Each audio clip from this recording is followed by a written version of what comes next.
¿Qué tal, amigos? Bienvenidos al programa Joyas Eternas de Ministerios Buen Señor Jesús. Qué bueno que ya está en sintonía de este programa. Esperamos que los programas anteriores hayan sido de mucha bendición para su vida. Para mí, la verdad es que estoy muy feliz de regresar otra vez al programa. Pero el día de hoy tenemos un tema que nos afecta a todos. Nadie puede decir que este tema nadie se va a identificar con este tema. Todos nos vamos a identificar con este tema. ¿Por qué? Porque es del conocimiento de todos que tenemos una genética, tenemos un ADN, y esto obviamente lo heredamos de los padres, de los abuelos, y así sucesivamente, se va para arriba.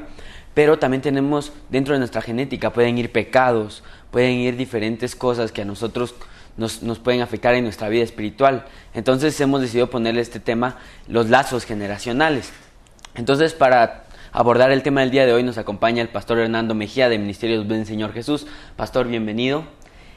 Pues para iniciar ya con el tema, porque es un tema algo largo, vamos a definir lo que es un lazo generacional. Pastor, ¿nos podría dar la definición de qué es un lazo generacional? Bueno, lo que pasa es de que de todos es sabido, como bien decías tú, desde el tiempo de Mendel, que fue quien empezó a descubrir estas líneas generacionales. Lo que pasa es que nosotros, lamentablemente, no solamente heredamos los rasgos físicos de nuestros padres, sino que esto va a algo más profundo. Podemos heredar conductas, podemos heredar pecados, podemos heredar maldiciones. Es decir, que cuando nosotros entramos al vientre de nuestras madres, ya es que cuando uno nace, de repente los poetas y la gente dice, empieza una vida nueva, una hoja en blanco se va a escribir ahora, y la verdad que no es cierto. Esto es como cuando uno estudiaba contabilidad o los que llevan libros contables. Cuando una página está en blanco, pero ya atrás hay algún ejercicio contable. Entonces, el resumen de todo el ejercicio contable de la página anterior, hay una palabrita que se pone van. Ya pasas a la siguiente página que está en blanco y le pones un viene. Y en ese viene ya pones una cantidad que tiene que ver con todo lo que se vivió en el ejercicio contable pasado. Entonces, cuando una persona nace, aunque trae la página en blanco, no viene en blanco totalmente, sino hay una palabrita que dice viene. Cuando una persona es concebida, ya trae un viene. Y en ese viene están las conductas, maldiciones, ¿qué te puedo decir? Taras espirituales, físicas, económicas, que vienen heredadas. Entonces, cuando una persona nace, a lo mejor ya en el archivo pasado de los padres, o de los abuelos, o de los bisabuelos, ya viene alguna información mala que va a afectar a la persona durante toda su vida. La va a afectar en el vientre de su madre, en la infancia, juventud, madurez, porque hay ciertas cosas que se heredan y que se activan no al momento de nacer, sino que se van activando conforme va pasando el tiempo. Voy a ponerte algún ejemplo. Pensemos en alguna persona que de repente en algún desliz de su vida logró concebir un hijo que no reconoció. No se sentía preparado, le dio temor, cualquier cosa, no reconoció. Es una paternidad totalmente irresponsable. Entonces, ¿te imaginas cuando una mujer sola tiene que enfrentar la vida con un hijo que no fue reconocido? Que incluso hasta hubieron palabras ofensivas de parte del progenitor. Ese hijo no es mío, a lo mejor tú no te encontré virgen, cualquier cosa. Y que de repente ese niño se enferme, y se enferme de gravedad, y la mujer esté en el hospital, y esté en una situación viviendo difícil, sin dinero, que de repente ella pueda, en su impotencia de poder hacer algo por su hijo, y que no tiene al padre a la par, y que no tiene los recursos del padre, en un momento determinado lanzar una maldición y decir, ese hombre desgraciado, ese hombre maldito, ¿por qué me hizo esto? Entonces, a lo mejor este hombre vive toda su vida ajeno a lo que sufrió esta madre, ajeno a lo que vivió su hijo, de enfermedades, de situaciones difíciles, problemas, pero que en un momento determinado hasta la misma criatura dijo, ¿y por qué mi papá no está aquí? Y empezó y lanzó una maldición. Entonces, quizá nosotros podemos decir, bueno, es que aquel ya se arrepintió, ya se convirtió, pero hay en el expediente maldiciones, hay facturas que no se han pagado, hay vales, hay pagarés de este tipo de maldiciones, y que Dios es justo. El problema del cristiano es creer que Dios no es justo y que con solo arrepentirme, aunque le ha hecho daño a la gente, no solo con arrepentirme ya Dios me perdona. Y sí me perdona, inmediatamente me perdona si hay arrepentimiento de por medio y fe en la sangre de Cristo. Pero las consecuencias de lo que se hizo, eso es aparte. Eso es como decirte que una persona de repente en el pecado se accidentó, se voló un dedo y se convierte a Cristo. El Señor lo perdona, pero los dedos no le van a salir. Hay consecuencias del pecado. Y entonces a veces hay personas que durante toda su vida vivieron mal. Hubo maldiciones arrojadas sobre ellos, pero se murieron y esas maldiciones no se activaron en ellos. Pero están las facturas pendientes. Entonces la siguiente generación es la que va a pagar esas facturas. Y así sucesivamente, de tal manera que la Escritura dice que Dios visita, esto lo dijo Jehová, yo Jehová visito la maldad de los padres sobre la tercera y hasta una cuarta generación de los que me aborrecen. Entonces quiere decir que cuando una persona recibe una maldición, y la maldición tiene sentido, y la maldición tiene una razón de ser, obviamente si no lo cosecha la persona, si no paga la persona esas maldiciones, tendrán que venir otras generaciones. Entonces aquí ¿cómo se llama? Lo que vemos es la justicia de Dios, de que lo que se hace se tiene que pagar. Y de esta manera lo dice la Escritura en el apóstol Pablo, que no nos engañemos, que Dios no puede ser burlado, que todo lo que un hombre siembra, eso va a cosechar. Si una persona sembró mal, o va a cosechar el mal, o sus siguientes generaciones van a cosechar mal, hasta que se pague la mala cosecha que se hizo. Dios en este caso no puede ser burlado. Se pueden burlar los jueces, se pueden burlar las personas, pero Dios no puede ser burlado. ¿Qué pasa con una mujer, una madre que asesinan a su hijo? Y como no tiene recursos como para poder pagar un buen abogado, el asesino sale de la cárcel hasta riéndose de ella. ¿No crees que en un momento determinado la madre, extrañando a su hijo, lanza una maldición sobre esa persona? Entonces esas cosas tienen que pagarse, porque Dios no puede ser burlado. Los hombres quizás sí, la justicia tal vez sí, hasta se pueden comprar a los jueces, pero Dios no puede ser burlado. Y todo lo que un hombre siembra, tarde o temprano, o lo cosecha él o sus subsiguientes generaciones. Este principio en el Nuevo Testamento lo podemos ver en Apocalipsis, cuando el Señor reprende duramente a una iglesia que está tolerando que una mujer llamada Jezabel, que es una profetisa, dice que le está enseñando a los siervos, a los ministros, a fornicar. Les está enseñando a comer cosas como sacrificadas a los ídolos. Entonces Dios dice que ya los reprendió, ya les habló, arrepiéntanse, pero no quieren arrepentirse. Entonces el Señor dice, si no se arrepienten de sus obras, estos siervos que están fornicando, que están comiendo cosas sacrificadas a los ídolos, entonces yo los voy a arrojar en cama.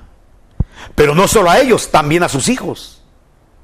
O sea que ahí está hablando de que hay un pecado tan abominable a Jehová, que es la idolatría y que es la fornicación, que incluso Dios está dispuesto a tirar en cama a los siervos, y no solo a ellos, sino también a los hijos.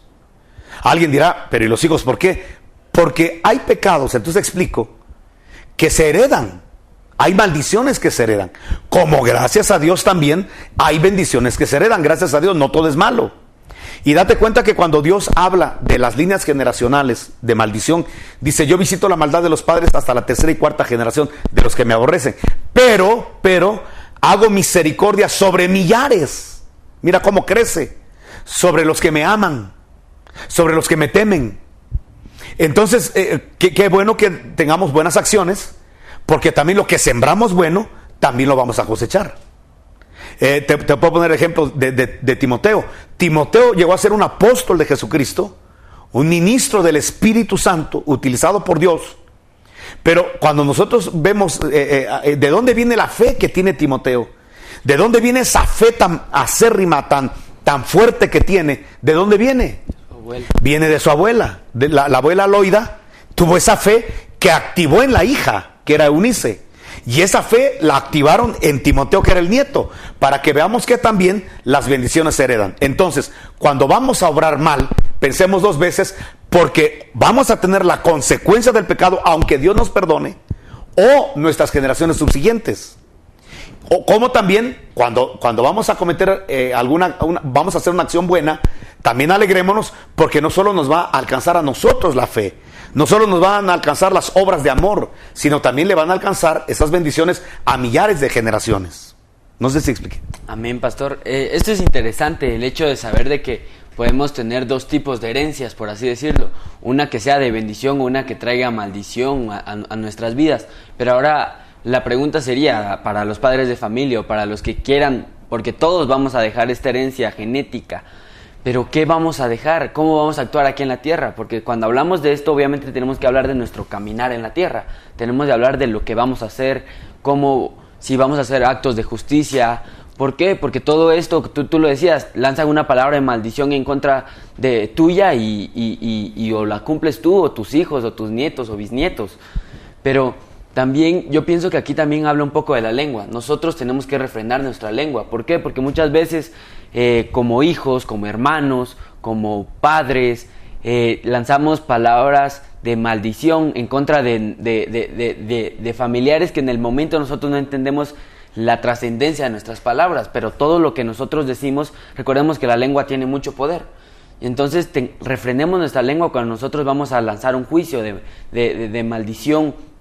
Mejor bendigamos a las personas. ¿Por qué? Porque también recordemos que aunque la palabra de Dios nos habla que Él convierte las maldiciones que lanzan a sus hijos en bendiciones, pero ese no es el punto. El punto es que tenemos que actuar correctamente. Bueno, es que cuando te maldicen y no tiene razón de ser la maldición, Dios convierte esas maldiciones en bendiciones. Ahí mejor que nos maldigan, porque no tenemos una puerta abierta, porque no hay una razón de ser la maldición. Dice Proverbios que una maldición, cuando es lanzada, si no tiene una razón de ser, un propósito, es como un ave, o sea, se va de paso, no se focaliza, no anida en nosotros. El problema, lo que estamos hablando, es cuando una persona comete una acción mala. Ahí sí amarra su propia vida. Mira, tú que eres jovencito, sería bueno que pudiéramos decir que es la razón por la cual hay que tener cuidado con jugar con los sentimientos de las jovencitas. Hoy en día está muy de moda probar con una, con otra, incluso tener actos de fornicación con una jovencita, denigrándola de esta manera, porque aunque está de moda la fornicación, realmente denigra. Aparte de que te denigra como mujer, te denigra como hombre. Definitivamente se pierde presencia de Dios. Y creo que lo peor que puede tener una persona es la ausencia o perder la presencia de Dios.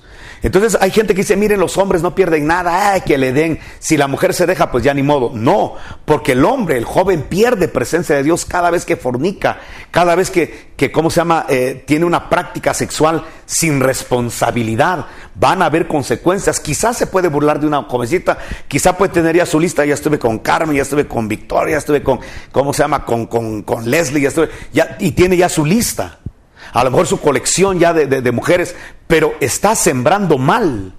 Tarde o temprano eso se va a activar en contra porque Dios no puede ser burlado. Pudo burlar a una jovencita, se pudo haber acostado con ella, prometiéndole 1000 cosas que después no le cumplió, pero con el tiempo, es que el tiempo va a pasar, y eso que se sembró se tiene que cosechar, aunque se arrepienta. Y algo que tenemos que entender los seres humanos, ahorita que toco este tema, es que también tenemos que aprender lo que es el resarcimiento. Porque qué fácil es decir, bueno, me equivoqué, fallé. Pero incluso se enseña mucho del resarcimiento en el hecho de que cuando nos va mal, cuando tenemos épocas malas, de repente Dios activa en nosotros tiempos de perdón y de resarcimiento, donde Dios nos permite recuperar lo que perdimos y hasta tener intereses de lo que perdimos. Una indemnización. Y eso se le ha llamado el tiempo de la restitución. Es bíblica, sí, ya existe, está en Joel. Pero, ¿cuándo nosotros vamos a dar? Porque lo que nosotros recibimos de Dios, nosotros también tenemos que darlo aquí abajo. ¿Por qué solo esperamos de Dios un resarcimiento y por qué aquí abajo no damos un resarcimiento? ¿Cuánta gente ha estafado? ¿Cuánta gente ha robado? ¿Cuánta gente ha mentido? ¿Cuánta gente ha sido infiel? Pero nunca ha tomado actos de resarcimiento. Un ejemplo muy, muy bueno de resarcimiento lo encontramos y que Jesús lo alabó. Fue el caso de Zaqueo. Saqueo, convertido, impactado por tener a Jesús en su casa, por tener esa presencia en su casa, se arrepiente. Y dice: Señor, la verdad que yo he sido un gran ladronazo y he estafado a mucha gente. Pero yo voy a hacer algo. Ahorita voy a agarrar mis cuentas bancarias y la mitad de lo que tengo se lo voy a dar a los pobres. Y si alguna persona le he estafado, le voy a resarcir, le voy a dar 4 tantos más. Ahora, imagínate la persona que perdió de repente por saqueo, perdió dinero, perdió una propiedad, porque sirvió de fiador y este saqueo no pagó, pero como él no era el fiador, le cobraron a esta persona fiadora y se tronó los dedos para pagar y perdió algún vehículo, perdió alguna propiedad para pagar. Entonces esta persona se siente mal, está mal. Tiene toda la razón de decir: este saqueo es un sinvergüenza. ¿Y cómo es que Jesús está ahora en su casa? Pero lo impresionante es Saqueo, y así honra el evangelio y honra la presencia de Jesús, diciendo: bueno, voy a ir con ese que fue fiador. Y te imaginas cómo se sentirá el fiador cuando lo vea llegar a su casa y que de repente le diga: mira, por favor, recíbeme en tu casa, yo vengo a devolverte, aquí está, mira lo que tú pagaste. No lo dice haber pagado, aquí está, pero encima de eso te voy a dar 4 tantos más, un 400%. Ahora, la persona ofendida piensa inmediatamente: este sí se convirtió, a él sí le llegó la buena noticia. Entonces, cuando nosotros aprendamos que la vida no es solamente ponernos a cuentas con Dios, sino también aquí abajo. Por eso me gusta lo del hijo pródigo: he pecado contra el cielo y contra ti. Hay gente que solo se pone de acuerdo y se pone en paz con el cielo, pero no se pone a cuentas aquí. La gente que murmuró, la gente que no midió su boca para hablar mal de otra persona y después se dio cuenta que estaba mintiendo, que solo estaba repitiendo algo de lo cual no le constaba, y desacreditó a una persona. Y se dio hasta la tarea de ir a tocar a unas 4 o 5 puertas para desacreditar a una persona. Bueno, eso no es nada más: Señor, perdóname porque yo hablé mal de aquel. Incluso llegar con la persona y decirle: ¿sabes qué, hermano? Yo hablé mal de ti, perdóname. Pero ahí no está resarciendo nada. Hay que ir a volver a tocar esas 4 o 5 puertas que tocó para ir a chismosear, para ir a difamar y decir: ¿saben qué? Me equivoqué. ¿Se acuerdan que les conté de esto de tal persona? Era mentira y vengo a decirles que yo me equivoqué. Eso es resarcir. Y ahí, o sea, ahí es cuando nosotros tenemos acciones que obviamente no van a ser heredadas porque se pagaron y hasta fueron resarcidas. ¿Cómo anular para mis generaciones subsiguientes las maldiciones, las condenaciones? Muy fácil: arrepintiéndome y resarciendo. Te voy a poner un ejemplo en la escritura muy extraño. Muy extraño porque nosotros a veces los evangélicos tratamos de una forma a los cristianos y tratamos de otra forma a los inconversos. De hecho, decimos cuando estamos en el púlpito: hermanos y amigos. Como diciendo, hay 2 categorías aquí en el templo: los que son hermanos y los que son amigos. A veces se cometen esos errores. Pero a mí me llama la atención el respeto que Dios le tiene al inconverso. Bueno, el amor que le tiene al inconverso. De hecho, Jesús vino por los inconversos. De hecho, éramos nosotros inconversos y por eso Jesús murió por nosotros. La Biblia dice que Él hace llover sobre buenos y malos, para que veas el cuidado que Dios tiene de los malos y de cómo quiere ganárselos y cómo quiere, a través de bendiciones, que se arrepientan. Pero me llama la atención un pacto que hizo Josué con los gabaonitas. Recuérdate que Josué tenía la orden de exterminar a todos los moradores de Canaán. Entonces los gabaonitas, que supieron esto, dijeron: cuando venga Josué contra nosotros nos va a exterminar, porque nosotros somos un pueblo que no tenemos una defensa, un ejército fuerte. Entonces, ¿qué hicieron? Se disfrazaron de extranjeros, no de cananeos. Entonces le dijeron a Josué: nosotros no somos cananeos, pero vemos que a ustedes les hacen falta sirvientes, nosotros queremos ser sus sirvientes. Y obviamente Josué aceptó, hizo un pacto: nosotros les vamos a servir. ¿Y cuánto va a ser el salario? Solo no nos maten, déjenos vivir entre ustedes, no nos maten y nosotros les vamos a servir. Entonces se hizo ese pacto. Después Josué se entera y los jefes se enteran de que ellos sí eran cananeos, pero ya no podían detractarse porque ya había un contrato, un convenio verbal. Y en el tiempo bíblico, lamentablemente hoy ya no, la palabra que se daba era una palabra firme, que no podía ser inmutable, no se podía cambiar. Entonces vamos a que Josué dice: bueno, ya la regué, Dios mío, perdóname, hice un pacto con ellos, no los puedo matar. Y Dios respetó ese pacto. Pero años después se levanta Saúl, pasa todo el tiempo los jueces, y se levanta Saúl, años después. Y viene Saúl y Saúl los persigue y mata a los gabaonitas. Entonces fíjate que Saúl cometió esa acción de haber violado ese contrato verbal que se tenía desde los días de Josué. Y mató a gabaonitas, que los gabaonitas salieron a las montañas a huir y a escapar. Pero entonces aquí vemos la situación siguiente, impresionante. Dice la escritura que hubo hambre, hubo sequía en Israel en los tiempos de David. O sea, muere Saúl, que es el sinvergüenza, el que viola el pacto y se muere, pero luego viene David. Y David se le activó esa maldición de los gabaonitas, porque los gabaonitas maldijeron a los israelitas, porque ¿cómo es posible que rompieron un pacto que se tenía con Josué? Entonces Dios, cuando oye la maldición, activa en los días de David, activa esa maldición, y entonces hay hambre, y no hay prosperidad en Israel, y no hay prosperidad. Y entonces David, inteligente, le consulta a Dios, y Dios le responde: está pasando Israel por un trato duro de hambre, de escasez, de pobreza y de miseria, porque ni siquiera tú, sino que tu predecesor Saúl mató y persiguió a los gabaonitas, habiendo un pacto de no destruirlos.